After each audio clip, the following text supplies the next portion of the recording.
Hey everyone, and welcome to the Deep Dive.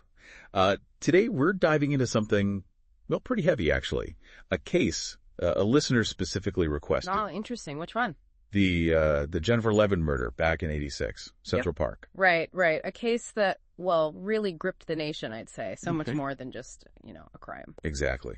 And we're going to use that Crime Junkie episode as like a starting point, the preppy murder one. Yeah. Deaths in Central Park. Good episode. But we're going to go a bit deeper here. Look at how, well, the media, maybe, and societal biases played a part. Yeah, how they kind of shaped like the whole narrative around it. Right. Know? And maybe even the outcome. Absolutely. Yeah. Huge part of this case. Still resonates even today. Powerful narratives, especially with wealth, privilege, all that mixed in. Right. So, okay, let's set the scene. August 26th, 1986, Central Park. Okay. A woman, just like on her morning bike ride, makes a horrifying discovery. Oh. Jennifer Levin's body. 18 years old. And the crime scene itself. Disturbing. Signs of a struggle. Violence. The whole, Yeah. the whole 9 yards. Yeah. Police response was immediate. Overwhelming, really. Shut the city down. Bridges, tunnels, everything. Wow. A whole city on edge, huh? Yeah. Reflects the, gravity of it all, right? The fear. And as they investigate, things kind of zero in on this guy, Robert Chambers. Right. Last seen with her, right? Leaving a bar. Yeah. Dorian's red hand. Popular with the prep school crowd. Prep school, right. That's a key element here, actually. See, Jennifer connected to this, affluent Manhattan scene. Right. But she's actually from Long Island, about to start college in Boston. Different background. Important. Makes her kind of an outsider, almost. Yeah. Even though she's, part of that world. Yeah. So Chambers, what happens when they question him? Well, first, it's the cat. Scratches on his face. From his cat, he says. The cat, right. Classic. But things change. The story shifts. He confesses eventually. They went to the park. Jennifer, she initiated, he says, rough sex. Accidental death. Ugh. The rough sex offense. Right from the start. And that sets off a media frenzy. Oh, I bet. Rough sex, that paints a picture, doesn't it? Blaming the victim, almost, before anything really gets started. That's what makes this so fascinating and disturbing. Mm-hmm. His attorney, Jack Littman, master manipulator, public perception, his specialty. So he just runs with it, the whole rough sex thing. Oh, yeah. Paints Chambers as this all-American boy, humble background, seduced, led astray by Jennifer. Promiscuous, the aggressor. You know the drill. That's where the preppy killer thing comes from, right? Exactly. Media loved it. The label stuck. Played into all those biases, against women. Young women, especially. In 1980s, right? Moral majority. Yeah. Conservative values. A young woman initiating rough sex. Shocking. Shocking to many, yeah. Fed into all sorts of stereotypes about female sexuality. Wonder if it would have been the same, If the roles were reversed, the woman saying the guy initiated it. Excellent question. Highlights the double standard, right? Back then, and well, maybe even now, media portrayal of Jennifer, heavily influenced, gender stereotypes, shaped public opinion, big time. Wasn't just about a murder, it was about blame. So the focus shifts away from the victim. Exactly, onto her supposed behavior. So this narrative's exploding in the media. Yeah. But what about the actual investigation? Anything like contradict Chambers' story or support it? Well, the prosecution, not buying it, they dig into his background. And it's a very different picture than the all-American boy. Oh. What do they find? Theft, drug addiction, cocaine, stealing. From wealthy apartments to, fund his habit. Wealthy apartment, like connected to Jennifer's world. Exactly. Investigators dig deeper. There's more. An accomplice in these burglaries. Oh, wow. They even find his ID at one of the scenes. So a pattern, right? Criminal activity. Tied to Jennifer's world. Makes you wonder, was she targeted? Robbery the motive? Those are the questions, yeah, the prosecution's asking. But then there's another detail. What's up? Jennifer's jewelry. Missing from the crime scene. Missing. Okay. That changes things. Robbery gone wrong. Throws a wrench, right? Yeah. Into Littman's perfect narrative. So a confession. But wrapped up in this rough sex thing, history of theft, drugs, now missing jewelry, does this all come out at the trial? Oh, it does. But first, another twist shows how influential his connections really were. What happened? Remember, humble background. Turns out, powerful godfather, the Archbishop of Newark. No kidding. Believes Robert's story. Writes a character reference. Helps him get bail. Wow. Talk about influence. Archbishop, power dynamics at play here, big time. It's like peeling back layers of an onion, each one more intriguing. This is far from simple sober. Robert Chambers, preppy killer, troubled past, powerful connections, controversial defense, missing jewelry. Sounds like this trial's going to be explosive. You could say that again. Media sensation, all these narratives colliding, guilt or innocence. Just the beginning, societal values, gender bias, power of perception. This is where it gets interesting. Can't wait to dive into the trial itself. We'll cover that in part 2. See how the prosecution tries to take down that defense. Yeah. How the media keeps shaping everything. So the trial, media circus, right? Reporters everywhere, worldwide. The courtroom, packed, electric. I can imagine.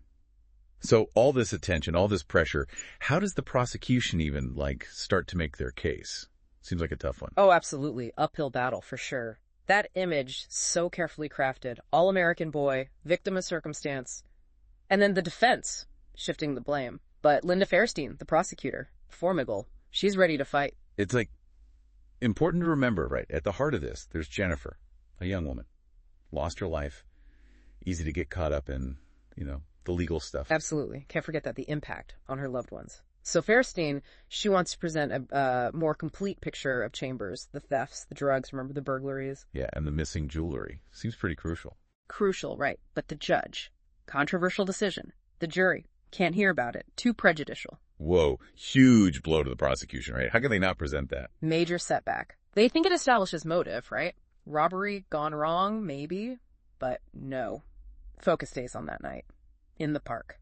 Conflicting accounts. So, no burglaries, no jewelry. What about the rough sex defense? Complicated. Yeah. 1986. Forensic science. Not what it is today. DNA. New. Yeah, we take it for granted now. Uh-huh. Back then. Cutting edge. Exactly. They try to introduce it, blood, saliva, on Jennifer's jacket. Good deal. Did it get in? Nope. Judge says no. Inadmissible. Too experimental. Wow. So no burglaries, no jewelry, no DNA. Prosecutions get hammered. Yep. Battle of narratives, basically. Prosecution. Jennifer's the victim. Brutal crime. Inconsistencies in Chambers' story. And the defense. Littman, master of reasonable doubt. Expert witnesses, challenging the forensics. Cause of death, even. No clear motive, he says. Accidental, maybe. So just poking holes, not an alternative story. Exactly. Casting doubt, making it tough for the jury. Effective. Yeah, with all the media, the public, tough to see clearly. Incredibly, jury's out for 9 days. Struggling. 9 days. Wow. Must have been divided. Intense. Emotional. And then deadlock. Can't agree on murder. So what happens then? Mistrial? Sometimes. But here, something unexpected. Plea deal? Plea deal. Manslaughter. Not murder. Whoa. Big difference. What'd the prosecution say? Hesitant, but they agree. Controversial. Outrage. People wanted murder. I bet. After all that. Felt like a injustice. It did. Jennifer's family, the public, furious. Let off easy. So the sentence? 5 to 15 years. For taking a life. Lenient. Seemed that way, yeah. Slap on the wrist. Power. Privilege. It's hard to feel like justice was served. But the story doesn't end there, right? Nope. Disturbing epilogue. While he's out on bail before sentencing, videotape surfaces. What's on it? Party. Chambers. Troubling behavior. Right. Simulating strangulation. A doll. Making light of, killing. Chilling. Mocking it. No remorse. Shocking. Contradicts everything the defense presented, but too late. Plea deal's done. What was he thinking? Detachment. Disregard. Hard to grasp. Foreshadowing almost. Future troubles. Full 15 years. Infractions inside. Couldn't stay out of trouble, huh? Nope. Out. Arrested again. Drugs. Still couldn't escape it. 2007. Again. Selling drugs. With his girlfriend. The one who, supported him during the trial. Wow. She stood by him and yeah. Tragic. This time, harsher. 19 years. 19. More than for manslaughter. Strange twist. Longer for drugs than for, a life. This whole story's so complicated. Trial, media, plea deal, and then this pattern. Keeps going.